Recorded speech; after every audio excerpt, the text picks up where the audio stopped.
नमस्कार। शपथ लेने के 2 दिन के भीतर ही अजीत पवार को अपनी लॉयल्टी का इनाम मिल गया है। इनकम टैक्स ने उनके 1,000 करोड़ की संपत्ति उन्हें वापस कर दी है। दूसरी तरफ वित्त मंत्रालय भी उनको मिल रहा है। तीसरी तरफ शिंदे को साइडलाइन करने की तैयारियां चल ही रही हैं, उनके पेच कसे जा रहे हैं। चौथी तरफ उद्धव गुट की शिवसेना के विधायकों ने शपथ लेने से ही इनकार कर दिया। तो कुल मिलाकर शपथ ग्रहण के बाद महाराष्ट्र में जबरदस्त कदर मची हुई है। तो ये लड़ाई कब जाकर थमेगी, इस पर बात करेंगे। हमारे साथ अशोक वानखेड़े सर है। अशोक सर, आपका बहुत बहुत स्वागत है। अशोक सर, इससे पहले अजीत पवार ने जब सुबह सुबह शपथ ली थी, तब भी उन्होंने अपने 9 केसेस बंद करवा लिए थे, और अब तीसरी बार शपथ लिए हैं, 1,000 करोड़ झटक लिए हैं। अजीत दादा पर बीजेपी कुछ ज्यादा ही मेहरबान है। शिंदे को साइडलाइन करने की तैयारियां चल रही हैं क्या अशोक सर? नहीं, अजीत देखिए, अजीत पवार बड़े स्मार्ट है। उनको ये सबसे पहले ये पता मालूम होना चाहिए था कि देखिए, अजीत पवार पवार परिवार मतलब शरद पवार जी की माता स्वयं बहुत ज्यादा सोशल थी और पॉलिटिकल एक्टिव भी थी। वो उसी समय पंचायत समिति वगैरह कोऑपरेटिव में आगे थी। शरद पवार जी को यदि पॉलिटिक्स के जीन्स मिले हैं तो अपने माँ से मिले। उसके बाद शरद पवार आए। शरद पवार ने जब अजीत पवार का हाथ पकड़ के ले आया, ये किसान परिवार है। यदि आज किसान परिवार में इतने सालों में इतनी तरक्की की कि 1,000 करोड़ की संपत्ति इनकम टैक्स छोड़ता है, और जो इनकम टैक्स ने जब्त की हुई 1,000 कोटी है, तो बाकी कितनी होगी भगवान जाने। नरीमन पॉइंट पे टावर की संपत्ति और बाकी शुगर मिल्स और कुछ रिसोर्ट रिसोर्ट सब मिला के 1,000 करोड़ का था जो जब्त की थी। अब अजीत पवार को जब मिला तो अजीत पवार ने ये कहा कि भाई मेरे पे इनकम टैक्स ने मतलब इनकम टैक्स को लगा था कि कुछ गड़बड़ है। उन्होंने संपत्ति जब्त की, मैंने अपील किया, वो मेरा अधिकार था और अपील में मैं छूट गया। जो कोर्ट है वो कोर्ट का ये कहना है कि इनकम टैक्स पर्याप्त सबूत देने में नाकाम रहा कि ये संपत्ति बेनामी है और ये संपत्ति में कुछ झोलझाल है। तो एक तो हमारे देश का इनकम टैक्स इतना नाकारा है, इसमें दो बातें बड़ी क्लियर है। इसका मतलब अजीत पवार बिल्कुल पाक साफ था। अजीत पवार को बीजेपी में लाने के लिए, टॉर्चर करने के लिए उनकी संपत्ति जब्त की गई। इनकम टैक्स के पास कोई सबूत नहीं था। इनकम टैक्स ने बिना सबूत का ये काम किया और एक बड़े राज्य के एक बड़े नेता पे आपने हाथ डाला। ठीक है, जो उप मुख्यमंत्री रह चुका है, जो वित्त मंत्री रह चुका है, जो बड़े बड़े पोर्टफोलियो हैंडल कर चुका है, उस आदमी पे आपने इसलिए हाथ डाला क्योंकि आपको उसको नतमस्तक करना था। Point number 1। या तो मैं वो मानूं जो कोर्ट ने आज डिसीजन दिया, या मैं मेरे आदरणीय प्रधानमंत्री नरेंद्र मोदी जी को मानूं। जो नरेंद्र मोदी जी ने कहा था अपने भाषण में कि एनसीपी, नेशनलिस्ट कांग्रेस पार्टी, ये नेशन की मोस्ट करप्ट पार्टी है। इसने नेशनल करप्ट पार्टी, 70,000 का सिंचन घोटाला, 25,000 का कोऑपरेटिव बैंक घोटाला, ये दोनों घोटाले अजित पवार पे लगे हुए थे। उसके बाद 70,000 करोड़ के सिंचन के घोटाले में एक बैलगाड़ी भर के डॉक्यूमेंट लेके, बैलगाड़ी में डॉक्यूमेंट लेके औरंगाबाद के हाईकोर्ट बेंच में, जिसको अब संभाजी नगर कहते हैं, वहां देवेंद्र फडणवीस खुद गए थे। इन्होंने वो पूरे बैलगाड़ी भर के डॉक्यूमेंट सबमिट किए और कहा कि किसान जो मर रहे हैं, जो सिंचन घोटाले में 70,000 करोड़ रुपए हुआ, सिंचन नहीं हुआ महाराष्ट्र में, इसलिए महाराष्ट्र बेहाल है। और मैं वादा करता हूं मैं इस आदमी को चक्की पिसवाऊंगा, जेल भेजूंगा। दादा जेल जाएंगे एंड चक्की पिसिंग एंड पिसिंग। बाद में क्या हुआ? दादा चक्की पिसिंग, देवेंद्र बैठ के आटा खाएंगे, दोनों मिलकर साथ में रहे। तो यदि वो करप्ट है और छूटे हैं तो इसका मतलब बीजेपी का साथ देने की कीमत बीजेपी ने दी है, हम ये माने। अब या तो प्रधानमंत्री झूठ बोल रहे थे, देवेंद्र फडणवीस झूठ बोल रहे थे, या इनकम टैक्स डिपार्टमेंट झूठ बोल रहा है। इन तीनों में से एक तो कोई झूठ बोल रहा है। या तो इनकम टैक्स झूठ बोल रहा है, हमारे पास सबूत नहीं, और इनकम टैक्स झूठ नहीं बोल रहा है, उनके पास वाकई सबूत नहीं है, दादा पाक साफ है। तो फिर नरेंद्र मोदी और देवेंद्र फडणवीस, ये दोनों ही, नरेंद्र और देवेंद्र दोनों ही झूठ बोल रहे थे।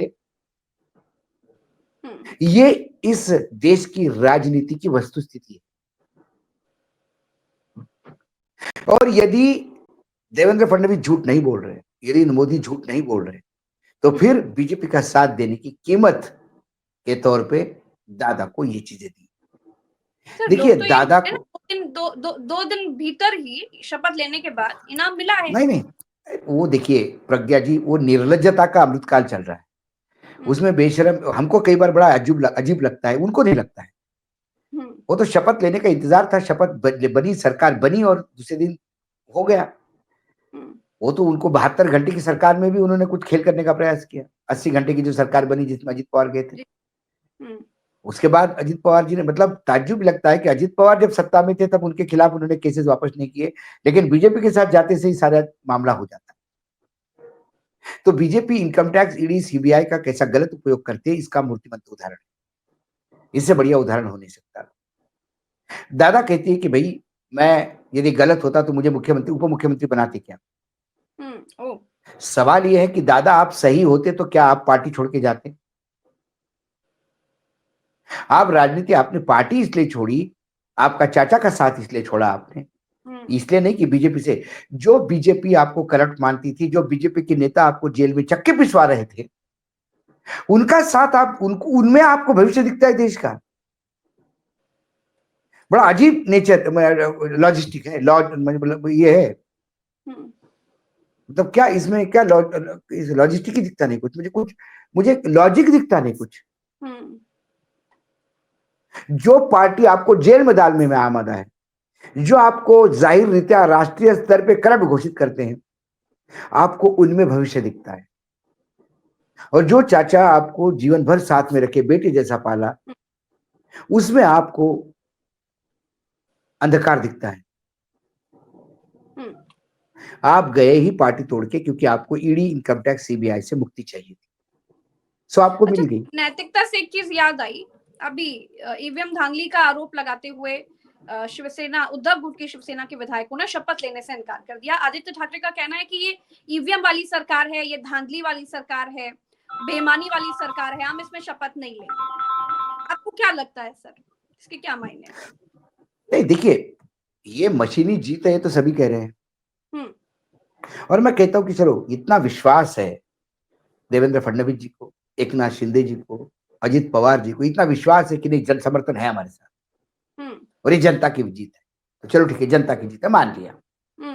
तो इसमें एक आधा गांव यदि अपना बैलेट पेपर खुद बना के अपने लेवल पे सिर्फ अपने सेटिस्फैक्शन के लिए वोटिंग कर रहा था, तो सेटिस्फैक्शन के लिए वोटिंग कर रहा, तो कर नहीं देते।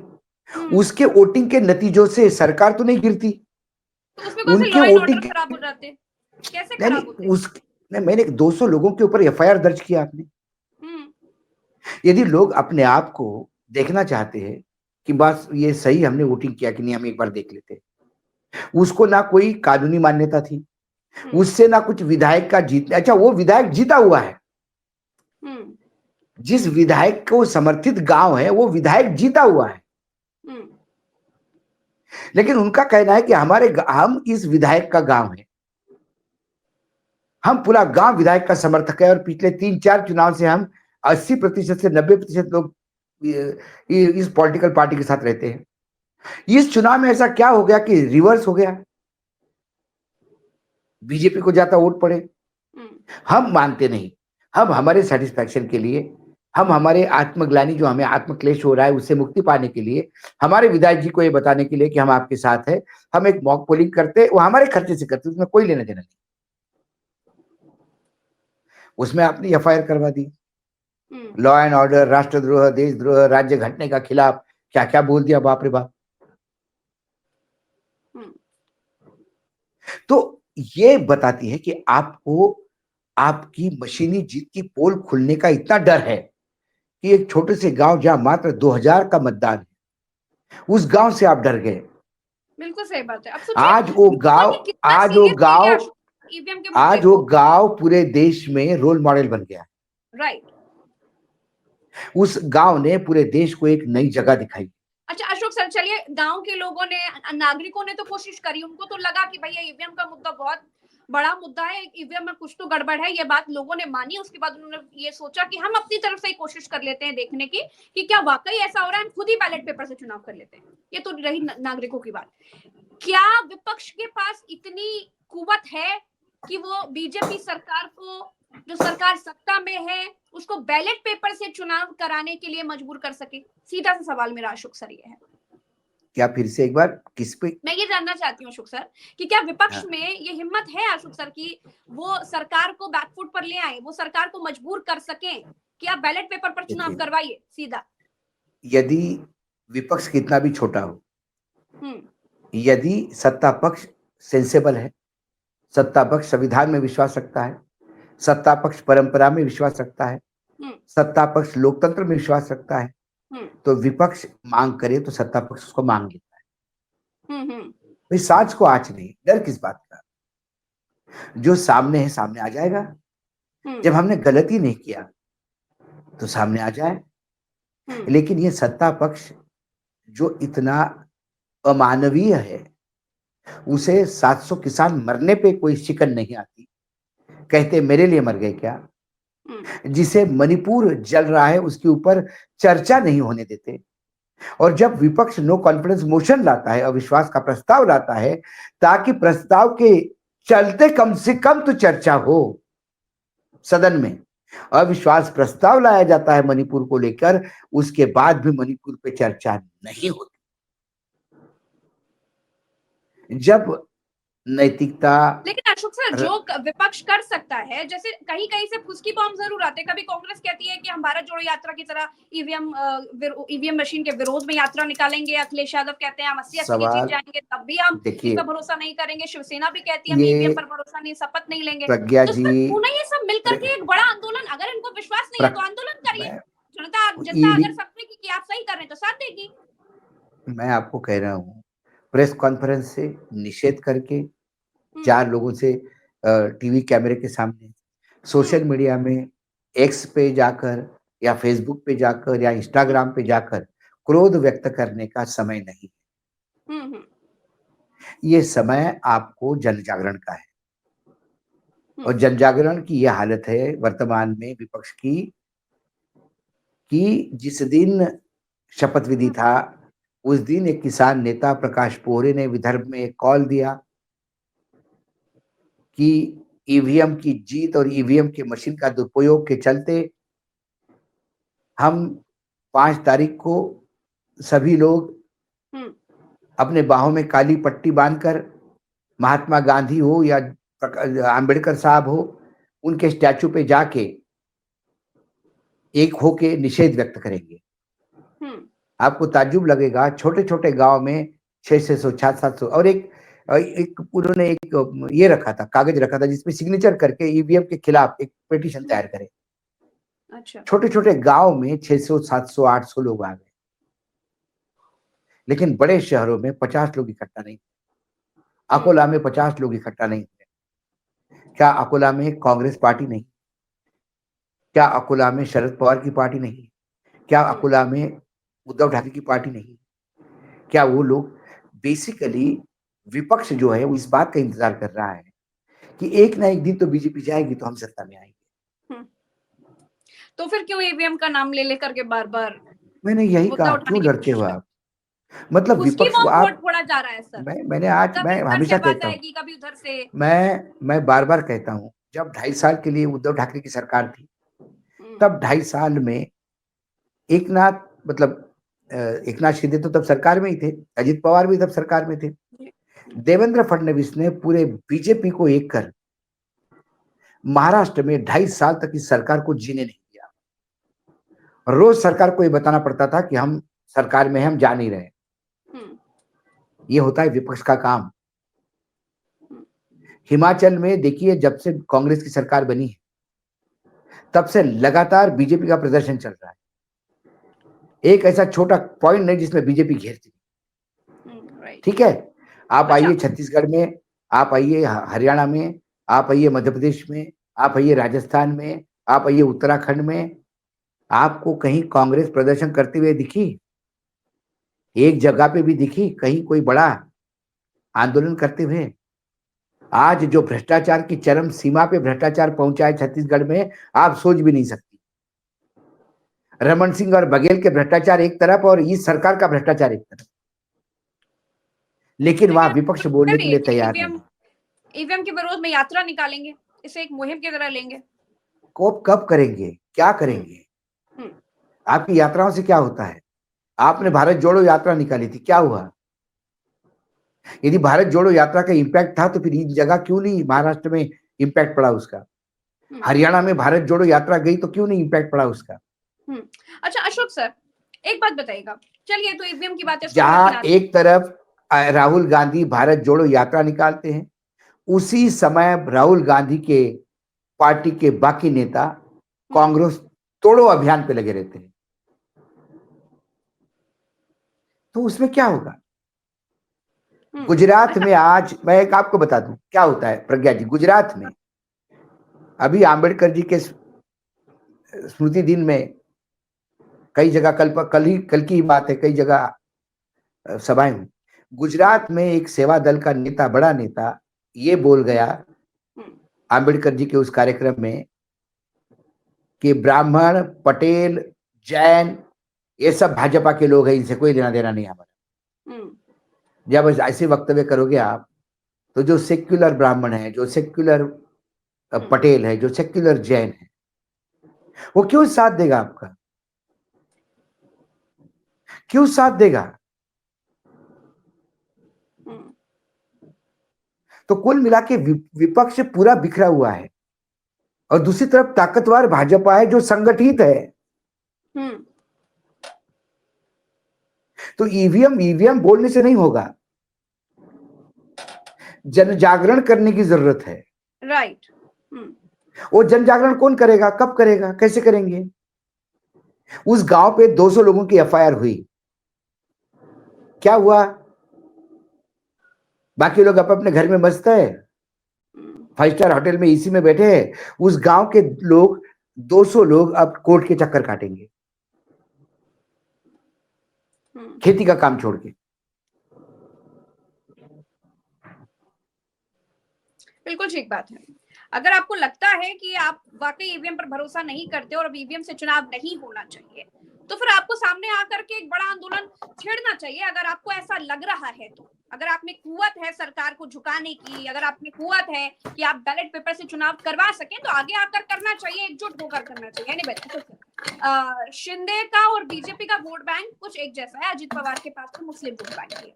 आपको क्या लगता है सर, अगर बीजेपी को आगे चल के अपने एक साथी को कुर्बान करना पड़ जाए, तो शिंदे और पवार बीजेपी के लिए फायदेमंद कौन साथी होगा साथ में रखने के लिए? बीजेपी के लिए अजित पवार फायदेमंद साथी होगा।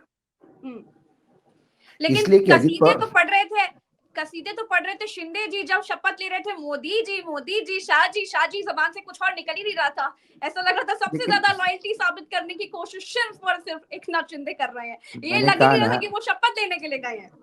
मैंने वही कहा आपको कि एकनाथ शिंदे गुजरातियों के पैरों में कितना भी चरण रखे, मतलब चरणों में कितने भी सर रखे जी, आखिर वो दोनों व्यापारी है। हाँ। वो जानते हैं किसका फायदा क्या है। आप बॉडी लैंग्वेज देखी होगी, यस, कोई तवज्जो नहीं दी उन्होंने। और दे भी क्यों? क्योंकि अमित शाह जी जानते हैं कि इन दोनों की स्थिति क्या थी, और इन दोनों को जो विधायक मिले हैं वो कैसे मिले।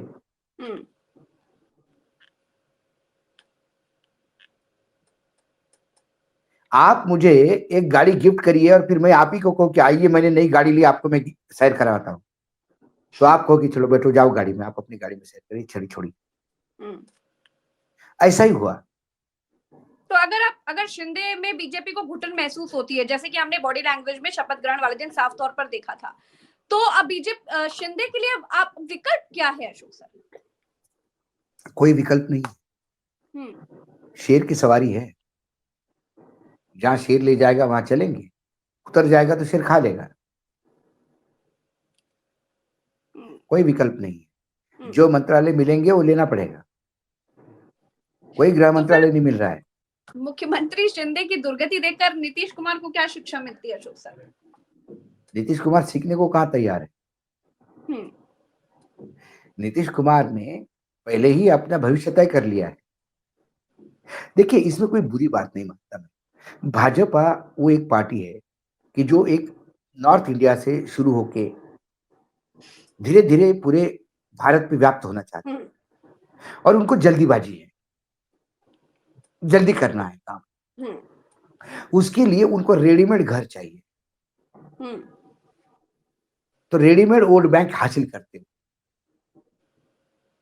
वहाँ जाए तो शिवसेना को खा जाएँगे, वहाँ जाए तो बीजेडी को खा जाएँगे या नीतीश को खा जाएँगे, वहाँ मायावती को खा गए और एक टू पार्टी सिस्टम उनको चाहिए हर जगह। हम्म, उस टू पार्टी सिस्टम में शिवसेना की जगह नहीं है, चाहे एकनाथ शिंदे की हो, चाहे उद्धव ठाकरे। हम्म, ये फैक्ट है और हर पार्टी को अपना अधिकार है ग्रो करने का। कांग्रेस जब किसी के साथ गठबंधन करती है तो उसके भरोसे रह जाती है, तो वही कांग्रेस को खा जाता है। तो क्या लग रहा है कितनी जल्दी घुटन महसूस करेंगे एकनाथ शिंदे? घुटन तो महसूस कर ही रहे हैं। हम्म, बोलेंगे किसको? किसको चलिए। बोलेंगे? बोल के क्या चलिए। करेंगे? जी। दादा की तो प्रॉपर्टी अभी रिलीज हो गई, किसी हम्म, और के अटैच होने में टाइम लगता है क्या? बिल्कुल ठीक बात है। एक हाथ दो, एक हाथ लो। चलिए, बहुत बहुत शुक्रिया अशोक सर। दर्शकों का भी बहुत धन्यवाद, बहुत धन्यवाद, आभार। तो धन्यवाद। महाराष्ट्र में शपथ ग्रहण के बाद भी गदर मचा हुआ है, अभी भी ये लड़ाई थमने का नाम नहीं ले रही है। तो हम फिर मिलेंगे अगली चर्चा में। अभी के लिए इतना ही, हमें दीजिए इजाजत। नमस्कार।